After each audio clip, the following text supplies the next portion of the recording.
Welcome to Texas. I thought we could use a little change in scenery. As you know, Texas is a current hotspot for COVID-19 in America. We're seeing day after day of a record number of infections in the Lone Star State. But you know the data can only tell us so much. And the data is really changing all the time. So I wanted you to hear from someone who is treating COVID-19 patients right here in Texas on a regular basis. Her name is Dr. Natasha Kathuria, and her insights are incredibly invaluable wherever you're living right now in America and beyond.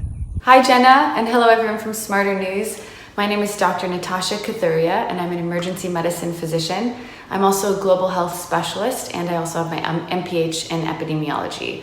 I work in 6 different ERs between Austin, Houston, and New Braunfels, mostly in Austin, and every one of them are seeing an increased number of cases. Our COVID units are filling. Younger and sicker patients are coming in with COVID-19. And it's very important now more than ever to take this seriously. No one is immune to this virus, and it's really presenting in very different ways in different people. It's not just a respiratory disease that gives someone a cough or a runny nose or shortness of breath. It can present with diarrhea, with headache, with loss of smell or taste. It can present with a heart attack. It can present with a stroke. It can present with so many different things, even rashes. And we don't worry about it when it's in the mild, subacute, stage. We only worry about patients spreading it. But what we worry is that after a week of having a really mild course, things can get bad very, very quickly. It's important to kind of understand why it's so important not to get COVID-19 now. It's not that we're trying to make nobody get the virus and the virus to magically disappear. We're actually trying to just keep the flat curve as long as we can and make sure the case count is low so we can manage it. The later you get this virus, the better off you will be. It is very, very important if you're going to get this virus, which we think 60 to 70% of the population may at some point contract COVID-19. We want that to be after we have a vaccine, or at least after we understand all of the details of the pathophysiology of this virus, how to exactly treat it and prevent it the best that we can, and really optimize our treatments. There are younger and younger patients coming in. We're seeing a lot of patients in their 20s and their 30s testing positive for this virus and coming in sicker and sicker. I've had critically ill patients in their 20s that have been intubated and ventilated and are still in the ICU. I've also had very, very old, frail patients who are succumbing to this virus.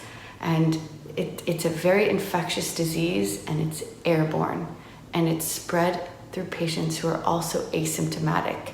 This is the most dangerous type of virus you can have, where it's subclinical and patients are spreading it without even knowing that they're having it. So just be careful. Wear masks when you're around other people.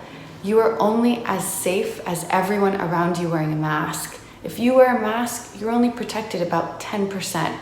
But if everyone around you is wearing a mask, you're protected about 70 to 80%. That's phenomenal. So be careful. Don't go to places and don't go around people where others may not be masking. Give your loved ones lots of love. FaceTime your parents and your grandparents. Fill them with love so that they're not feeling empty and sad that they don't have people visiting and they're not trying to leave the house and do unsafe things. Keep them filled. Get on a Zoom call with them. Give them love at this time in ways that don't require you going and physically being around them. I promise you they will appreciate it and they'll feel so great connecting with you. Take this more seriously now than you ever did. We want to be able to get back to some sense of normalcy, to school, to education, to doctor's visits, to socializing. I'm a very social person. I want this just as much as you, but we want to keep people alive and healthy and safe. So please do the right thing. And as always, wear a mask, physically distance, and I hope you do great, and I hope we all get through this together. Some really great advice. Thank you to Dr. Natasha Kathuria for sharing her insights with us. I'll make sure to tag her so you can follow her on social media. I want to share just one perspective for you as a journalist. I've worked in a few major American cities, San Francisco, New York, and now right around Austin, Texas. And one of the things I'm noticing in the media and the coverage of this pandemic, now that we've shifted to different states in focus, is there's so many regional differences, and oftentimes the way that the coverage is, it's pitting us against each other about who did things right and who did things wrong. We're still very early in this pandemic. We are a set of independent states where local governments are making decisions about what they think and believe is best for their people. That's what the United States is all about. But I was looking at this oak tree. You know, we're famous for our oak trees right around this area of Texas, this big, beautiful oak tree that's been around for a long time. And one of the things about the oak tree is that there's several in this area. They're all standing independently, but underneath, their roots are intertwined. And that's an interesting metaphor for us as we're moving through this story of COVID-19.